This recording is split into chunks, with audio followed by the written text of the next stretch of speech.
Praise the lord. చాలామంది మరణాన్ని దుర్వార్తగా భావిస్తూ ఉంటారు.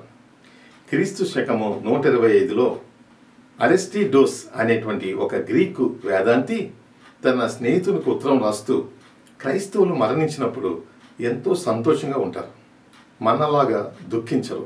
ఒక స్నేహితుని ఇంటికి పంపిస్తున్నట్టు అతని యొక్క మృతదేహాన్ని గౌరవ మర్యాదలతో తీసుకుని వెళ్తారు.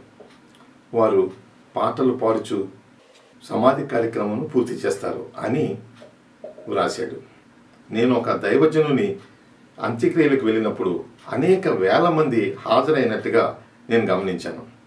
అయితే అదే సమయంలో అమెరికాలో అత్యంత ధనవంతుడైనటువంటి హోవార్డ్ హ్యూగ్స్ యొక్క మరణం గురించి చదివినప్పుడు ఎంతో ఆశ్చర్యపోయాను.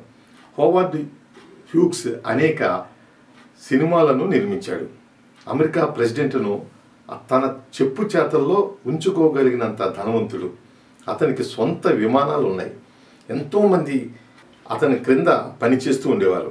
కానీ చివరికి అతను మాదక ద్రవ్యాలకు అలవాటు పడి ఎంతో కృషించిపోయాడు.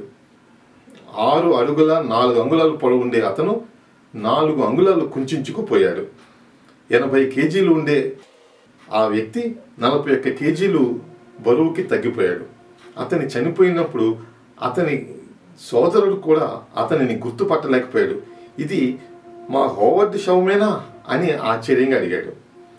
ఈ విషయం విన్నప్పుడు దేవుని యొక్క భక్తుల యొక్క మరణము ఆయన దృష్టికి విలువ కలది అనే విషయం నాకు జ్ఞాపకం వచ్చింది.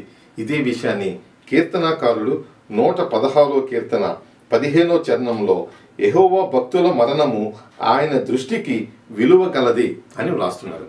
కాబట్టి ఇతరుల వలె మరణించినప్పుడు మనం దుఃఖపడవలసిన అవసరం లేదు.